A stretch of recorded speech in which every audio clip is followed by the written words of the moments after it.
नमस्कार दोस्तों, मैं ऋचा कुमारी आप लोग का स्वागत करती हूँ अपने चैनल सेनिस्टर सीक्रेट में।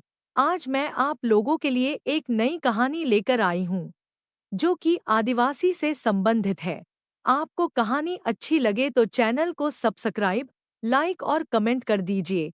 राजस्थान के धूल भरे रास्तों पर बसे एक छोटे से आदिवासी गांव में, जहां पहाड़ियां हरी भरी वादियों से घिरी हुई हैं और नदियां कभी-कभी सूखी पड़ी रहती हैं, एक ऐसी घटना घटी जो पूरे देश को हिला देने वाली थी। यह कहानी है एक युवा आदिवासी महिला की, जिसका नाम हम गोपनीय रखेंगे, लेकिन हम उसे अंजू कहकर पुकारेंगे। अंजू मात्र 21 साल की थी, गर्भवती थी और उसके जीवन में खुशियां तो थी, लेकिन वे टूटने की कगार पर खड़ी थी। यह घटना 31 अगस्त 2023 को प्रतापगढ़ जिले के धरियावत थाना क्षेत्र के निचलकोटा गांव में हुई। यह इलाका भिल आदिवासी समुदाय का है, जहां सदियों पुरानी परंपराएं आज भी जीवन का हिस्सा बनी हुई हैं। इन परंपराओं में से एक है नाता प्रथा, जो कभी महिलाओं को अपनी पसंद से जीवन साथी चुनने की आज़ादी देती थी, लेकिन आजकल यह अक्सर शोषण का रूप ले लेती है। अंजू का जन्म राजस्थान के इस आदिवासी बेल्ट में ही हुआ था। प्रतापगढ़ जिला, जो राजस्थान के दक्षिणी हिस्से में बसा है, यहाँ की मिट्टी लाल रंग की है और लोग मुख्य रूप से खेतीबाड़ी और मजदूरी से गुजारा करते हैं। गांवों में बिजली आती जाती रहती है, नेटवर्क तो दूर की कौड़ी है और शिक्षा का स्तर इतना कम है कि कई बच्चे स्कूल के नाम पर घर के कामों में लगे रहते हैं। अंजू का परिवार गरीब था। उसके पिता मजदूरी करते थे, माँ घर संभालती थी और घर में भाई बहन मिलाकर 7 सदस्य थे। बचपन से ही अंजू को गांव की इन कठिनाइयों का सामना करना पड़ा। वह स्कूल गई, लेकिन ज्यादा दिनों तक नहीं टिक पाई। 16 साल की उम्र में ही उसकी शादी तय हो गई, जैसा कि इस इलाके में आम है। पहली शादी एक स्थानीय लड़के राजा से हुई। राजा भी आदिवासी था और शादी के बाद अंजू उसके साथ रहने लगी। लेकिन यह रिश्ता ज्यादा दिन नहीं चला। राजा का स्वभाव कठोर था और घरेलू झगड़े आम हो गए। अंजू को लगा कि यह जीवन उसके लिए नहीं है। यहाँ नाता प्रथा की एंट्री होती है। नाता प्रथा राजस्थान के आदिवासी समुदायों, खासकर भिल, मीणा और गरासिया जनजातियों में प्रचलित है। यह प्रथा सदियों पुरानी है, जो मूल रूप से महिलाओं को दबे कुचले जीवन से मुक्ति देने के लिए बनी थी। इतिहास में देखें तो यह प्रथा 18वीं-19वीं शताब्दी में विकसित हुई, जब आदिवासी समाज में विधवाओं और परित्यक्त महिलाओं को समाज की मुख्यधारा में वापस लाने के लिए यह रिवाज शुरू हुआ। पुरानी किताबों और लोक कथाओं में इसका जिक्र मिलता है। उदाहरण के लिए, भिल जनजाति की मौखिक परंपराओं में कहा जाता है कि अगर कोई महिला अपने पति से असंतुष्ट है, तो वह नाता करके किसी अन्य पुरुष के साथ रह सकती है। इसमें कोई धार्मिक या कानूनी बंधन नहीं होता। बस पुरुष को महिला के पहले पति को कुछ मुआवजा देना पड़ता है, जो कभी-कभी 10 से 20,000 रुपए होता है, कभी ज्यादा। यह प्रथा गुजरात, मध्य प्रदेश और उत्तर प्रदेश के कुछ हिस्सों में भी फैली हुई है। राष्ट्रीय मानवाधिकार आयोग (NHRC) ने 2020 में इस पर एक रिपोर्ट जारी की, जिसमें कहा गया कि यह प्रथा अब नाबालिग लड़कियों की बिक्री का रूप ले चुकी है। आयोग ने राजस्थान सरकार से कहा कि इसे खत्म करने के लिए कानून बनाए, लेकिन आज तक कोई ठोस कदम नहीं उठा। अंजू के मामले में भी यही हुआ। राजा से नाता टूटा और वह कान्हा गमेती नाम के एक युवक के पास चली गई। कान्हा भी गांव का ही था, 22 साल का, मजबूत कदकाठी का। नाता प्रथा के तहत कान्हा ने राजा को कुछ पैसे दिए और अंजू उसके साथ रहने लगी। यह नाता 1 साल पहले हुआ था। शुरू में सब ठीक था। अंजू को लगा कि अब उसका जीवन संवर जाएगा। कान्हा के साथ वह खुश थी, घर संभालती, खेतों में मदद करती। लेकिन धीरे धीरे चीजें बदलने लगी। कान्हा का परिवार बड़ा था, ससुर, सास, भाई बहन मिलाकर 10 से 12 लोग। वे अंजू को पूरी तरह स्वीकार नहीं कर पाए।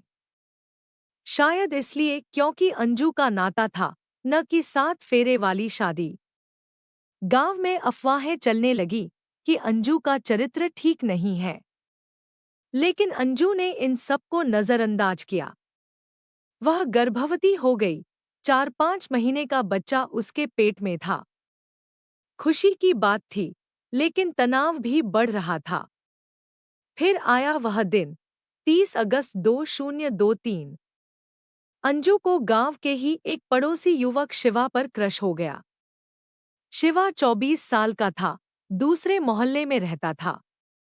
दोनों की बातें होने लगी। शिवा ने अंजू को कहा कि उसके साथ चले जाए, नया जीवन शुरू करे। अंजू पहले तो हिचकिचाई। वह जानती थी कि नाता प्रथा में यह संभव है, लेकिन कान्हा मोटरसाइकिल स्टार्ट की और सीधे उस जगह पहुंच गया जहां अंजू छिपी थी। 31 अगस्त की वह शाम भयानक थी। कान्हा ने दरवाजा तोड़ा, अंजू को बाहर घसीटा। वह चिल्लाई, रोई, लेकिन कान्हा ने उसे मोटरसाइकिल पर बिठा लिया। जैसे ही वे गांव पहुंचे, परिवार इकट्ठा हो गया। ससुर, सास, भाई सूरज, बेनिया, नेतिया, नाथू, महेंद्र, पिंटू सब खड़े थे। घर के बाहर, गांव की गली में अंजू को जमीन पर पटका गया। कान्हा ने चिल्लाया, तूने मेरी इज्जत मिट्टी में मिला दी। फिर शुरू हुई मारपीट। मुक्के, लातेन, थप्पड़। अंजू का चेहरा लाल हो गया, शरीर पर निशान पड़ गए। लेकिन यह तो शुरुआत थी। कान्हा ने उसके कपड़े पकड़े, एक एक करके फाड़ दिए। अंजू नंगी हो गई, परिवार के 10 से 12 सदस्यों के सामने। वह हाथ जोड़ती रही, माफी मांगती रही, लेकिन किसी ने नहीं सुना। बच्चे के पेट का ख्याल कौन करे? फिर कान्हा ने उसे घसीटना शुरू किया। गांव की गलियों में, लगभग 1 किलोमीटर दूर नदी तक। रास्ते में लोग इकट्ठे हो गए, कुछ देखते रहे, कुछ चुपचाप चले गए। परिवार के सदस्यों ने मोबाइल निकाला, वीडियो बनाना शुरू कर दिया। नेटवर्क न होने से वीडियो तुरंत नहीं फैला, लेकिन एक सदस्य ने 10 किलोमीटर दूर जाकर शेयर कर दिया। अगले दिन, 1 सितंबर 2023, वीडियो वायरल हो गया। सोशल मीडिया पर तहलका मच गया। लोग हैरान थे, एक पति अपनी गर्भवती पत्नी को कैसे नंगा कर गांव में घुमा सकता है। ट्विटर पर राजस्थान शेम ट्रेंड करने लगा। महिलाएं सड़कों पर उतर आईं, प्रोटेस्ट हुए। राष्ट्रीय महिला आयोग (NCW) ने तुरंत संज्ञान लिया। चेयरपर्सन रेखा शर्मा ने कहा, यह अमानवीय है। 2 दिन बाद भी FIR न दर्ज होना शर्मनाक है। उन्होंने राजस्थान DGP को निर्देश दिए। मुख्यमंत्री अशोक गहलोत ने ट्वीट किया, यह घटना से शर्मसार कर रही है। अपराधियों को फास्ट ट्रैक कोर्ट में सजा दिलाई जाएगी। विपक्षी भाजपा ने हमला बोला। JP नड्डा ने कहा, महिलाओं पर अत्याचार नंबर 1 है। गवर्नेंस गायब है। वसुंधरा राजे ने वीडियो शेयर न करने की अपील की। गजेंद्र सिंह शेखावत ने कहा, मणिपुर जैसी घटना, पुलिस हरकत में आई। धरियावद SHO पेशावर खान ने FIR दर्ज की। धाराएं लगी, IPC 354, महिला की गरिमा भंग, 323, मारपीट, 506, धमकी और SC/ST act. DGP Umesh Mishra ने ADG क्राइम दिनेश MN को मौके पर भेजा। 30 टीमें गठित हुईं।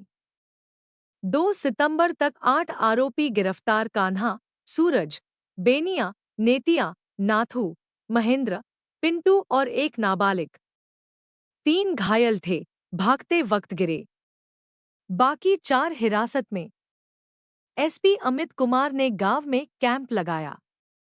गहलोत खुद प्रतापगढ़ पहुंचे, अंजू से मिले। उन्होंने 10 लाख रुपए मुआवजा और सरकारी नौकरी का ऐलान किया। अंजू ने रोते हुए कहा, मैं डर गई हूं, लेकिन न्याय चाहती हूं। Rajasthan state human rights commission ने 14 सितंबर तक रिपोर्ट मांगी। एनसीडब्ल्यू टीम 4 सितंबर को पहुंची। राजनीतिक घमासान चला। कांग्रेस विधायक नागराज मीणा ने कहा, तुरंत कार्रवाई हो। भाजपा ने कहा, कांग्रेस राज में महिलाएं असुरक्षित। अक्टूबर 2023 में कैबिनेट ने अंजू को नौकरी दी। लेकिन सवाल उठे, नाता प्रथा क्यों बनी हुई है? एनएचआरसी ने 2020 से ही चेतावनी दी थी। एक केस में पिता ने बेटी को 2.5 लाख में बेचा, फिर 32,000 में नाता कर दिया। यह मानव तस्करी है, पीओसीएसओ का उल्लंघन। समय बीता। 3 अगस्त 2024 को प्रतापगढ़ कोर्ट ने फैसला सुनाया। Chief judicial magistrate Ramkanya Soni ने कहा, यह मणिपुर जैसा घिनौना अपराध है। महिलाओं को भावनात्मक चोट पहुंचती है। सख्त कदम जरूरी। 14 पुरुषों, कान्हा सहित, को 7 साल की सजा। 3 महिलाओं को 5 साल। कुल 17 दोषी। जुर्माना भी लगाया। यह फास्ट ट्रैक ट्रायल था। अंजू को न्याय मिला, लेकिन घाव, वे तो जीवन भर के हैं। अब सोचिए, नाता प्रथा का इतिहास। यह भिल जनजाति से जुड़ी है, जो दक्षिण एशिया की सबसे बड़ी जनजातियों में से एक है। 19वीं शताब्दी में ब्रिटिश दस्तावेजों में इसका जिक्र है। मूलतः यह विधवाओं के लिए थी, ताकि वे अकेले न रहें। राजस्थान सरकार ने प्रयास किए। जागरूकता कैंप, शिक्षा अभियान। लेकिन गरीबी, अशिक्षा बाधा। पीएम आवास योजना में भी समस्या, नाता के बाद दस्तावेज बदलते नहीं। घर का लाभ कौन ले? 5 से 10% घर अटक जाते हैं। एनएचआरसी ने सुझाव दिया, गांव स्तर पर कमिटी, आर्थिक सशक्तिकरण। लेकिन बदलाव धीमा है। अंजू की कहानी खत्म नहीं हुई।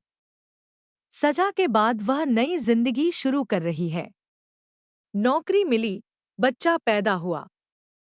लेकिन गांव में लोग अभी भी फुसफुसाते हैं। यह कहानी सिखाती है कि परंपराएं अच्छी हैं, लेकिन जब वे शोषण का रूप ले लें, तो उन्हें बदलना जरूरी। महिलाओं की गरिमा सबसे ऊपर है। समाज को एकजुट होकर इन कुप्रथाओं को मिटाना होगा। शिक्षा, रोजगार, कानून ये हथियार है। उम्मीद है, आने वाली पीढ़ी ऐसी घटनाओं से मुक्त होगी।